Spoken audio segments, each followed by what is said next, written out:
Hello everyone, welcome back to the Highland Greenhouse here at Carlton Carnivores. Got another plant spotlight for you, and this is a species that honestly I'm surprised isn't more common than it seems to be in cultivation, considering it's fairly easy to grow and it's quite attractive as well. Hybrids with it are fairly common, but you don't see the pure species in cultivation very often for some reason. And when they do show up, they're surprisingly expensive. But I expect it will become a lot more common in the relatively near future as more people get a hold of it. This is Nepenthes ramispina. This is a peninsular Malaysian endemic species, much like its relatives Sanguinea, alba, gracillima. This is kind of semi-allied to the quote-unquote McFarlanite complex, and a species that is pretty wide-ranging as well, much like its closer relative Sanguinea. This is a species that is found throughout the Titiwangsa range of mountains and perhaps other neighboring peaks as well in kind of central peninsular Malaysia. And it's found at a elevation of roughly 900 to 2,000 meters in elevation, so pretty wide-ranging elevation as well. So that's roughly a little over 3,000 feet elevation to almost 8,000 feet. So these guys are intermediate to true highland plants and reflect that in their growth. They will tolerate warmer conditions than some of the pure true highland species, but they do generally tend to prefer it just a little on the cooler side. Now, this is a species that typically is found terrestrially, but you will sometimes find it growing epiphytically in mossy patches. They are sometimes found in relatively dense, shady forest, but they grow fastest and happiest in clearings, so open meadows, tree falls, or on ridgetops and such, where they will grow terrestrially. And that is where you will find the largest and most robust specimens, also the ones with the best color.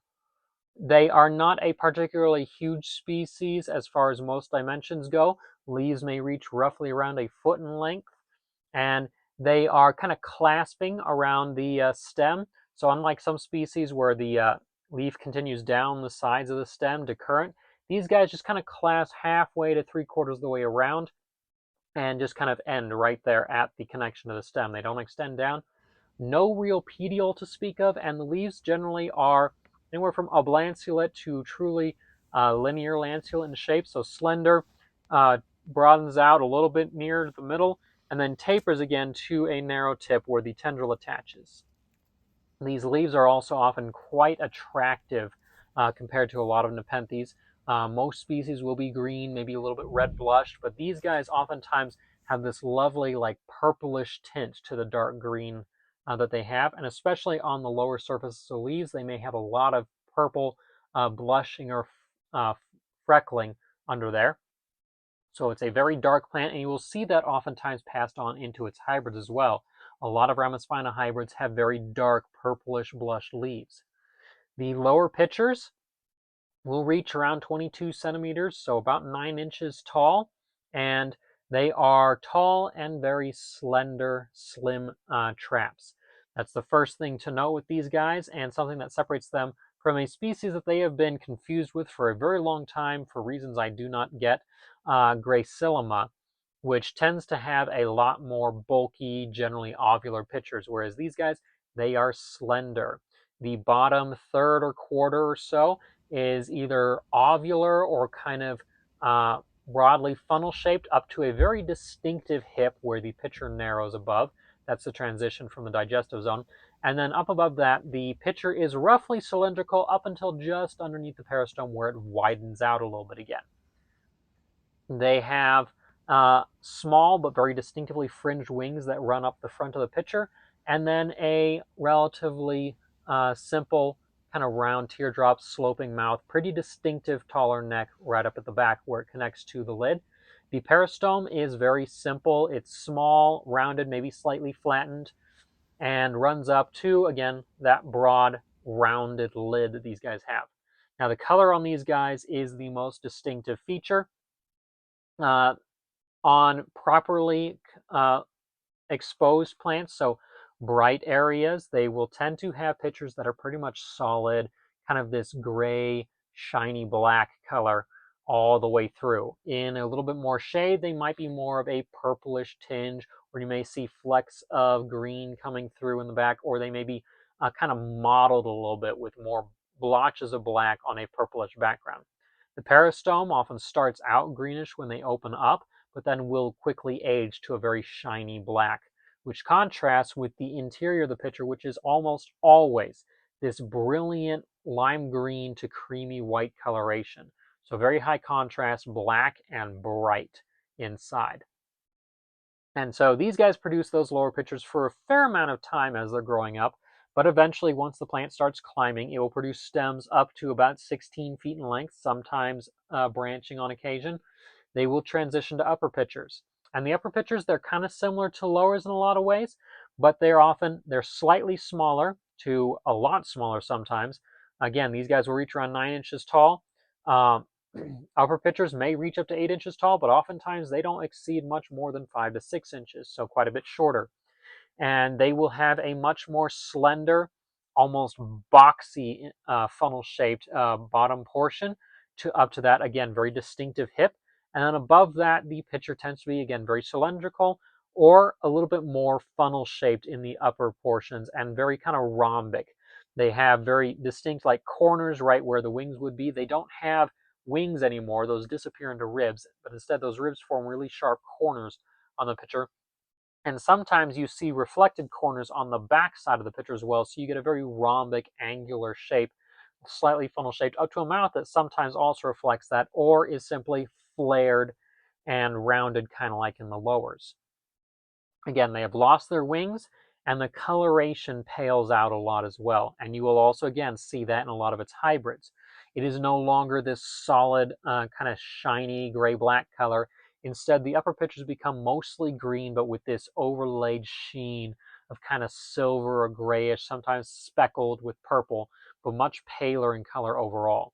They still have that pale green interior, and they also have the peristome, which will start out green, but oftentimes still will darken to kind of a purplish color. They usually don't get black in the uppers, but they will sometimes get reddish or purplish. Now, like all Nepenthes, of course, once it's up climbing, that's a mature plant. They may flower during the wet seasons of the year, at which time you need a male and a female flowering in relatively close proximity so that the beetles and gnats and moths that pollinate these guys will transfer pollen from the male to the female plant, and it'll produce seeds. Those are distributed by wind and water, so rain and such, and hopefully they land in another nice open clearing or a patch of moss on a tree branch and can sprout up and take several years before they reach maturity. Now, as mentioned earlier, this species, for some reason, is still kind of uncommon and pretty sought after in cultivation. Not the rarest of species, of course, but you will often find plants, say, of this size or even slightly smaller, because I got this as a much smaller plant, may actually fetch a price between 50 and 90 bucks a piece. They certainly are not anywhere near as common or cheap as their relatives like Sanguinea are. But they take roughly the same conditions. This is a species that maybe likes it a little on the cooler side, but can probably be grown in your average household conditions as well.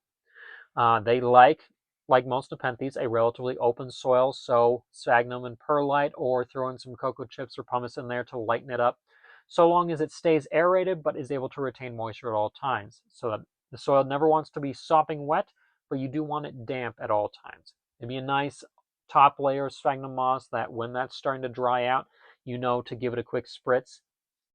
And then as bright a light as you can give, the brighter light you have, the darker purple the leaves will get, and of course the more black the pitchers will be. And of course you want those nice really dark exteriors on the pitcher because then you get the best contrast with that light interior. These guys are going to, of course, like most Nepenthes, prefer a little bit higher humidity for the best pitcher production. That high light is, of course, going to be the most important thing for good pitcher production. So partial sunlight or the brightest artificial lights that you can provide, like the LEDs that you may have seen half of them turn off just a little bit ago as we're preparing for nighttime here. But humidity Above 50% is what these guys are probably going to prefer to produce the best pitchers, but you can likely acclimate these guys to household humidity of around 30 to 40% as well, given a little bit of time just to slowly build up a tougher, waxy cuticle. These leaves don't have any hairs or anything on them to protect them, so to acclimate to lower humidity, they have to develop that. You might see it as a kind of slightly silvery or whitish, waxy covering on the leaves, and that's a plant that is starting to actually adapt to the harsher, low humidity conditions. Once it's done that, it'll probably grow quite well on a windowsill or such.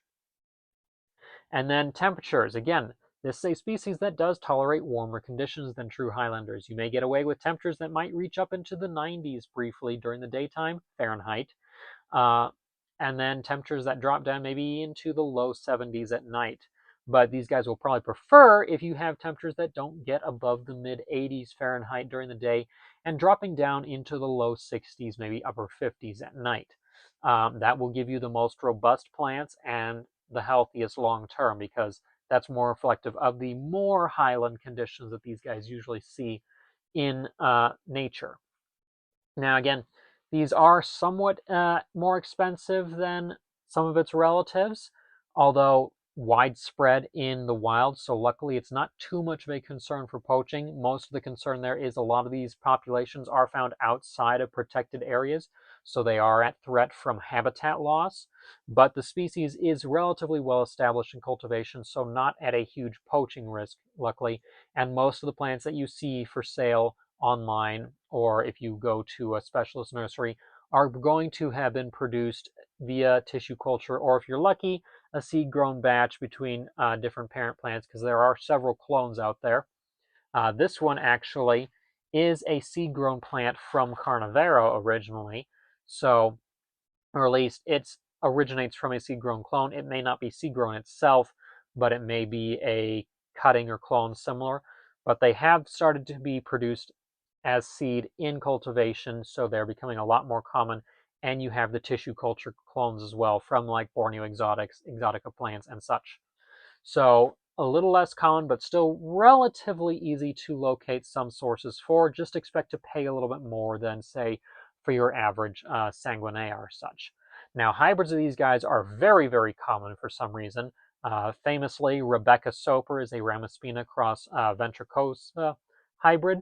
You will also find ramispina cross truncata, Rob Cantline, and such, and those make very large, still very dark pictures, because all of its hybrids tend to retain that very dark ramispina-esque coloration. So it makes for some really great, and if you like that, like I do, slender pictures as well. That is a trait that will often be passed on as well. You cross this with a fat plant, you're going to get something that still kind of favors the ramispina shape.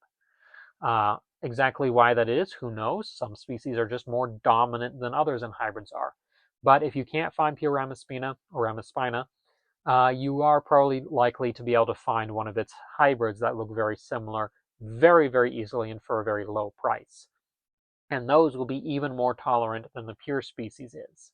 So if you're looking for a beginner plant, certainly a ramispina hybrid is one of the best you can look for. Now, that is about all that I have for that species. Certainly, if there's anything that I've missed, any questions, comments you have, leave them below the video here. And if you'd like to learn more about some of the other plants and animals and such that I work with, make sure to subscribe to the channel, give a like to this video, share with other people so they can learn. But subscribe so you don't miss anything coming up.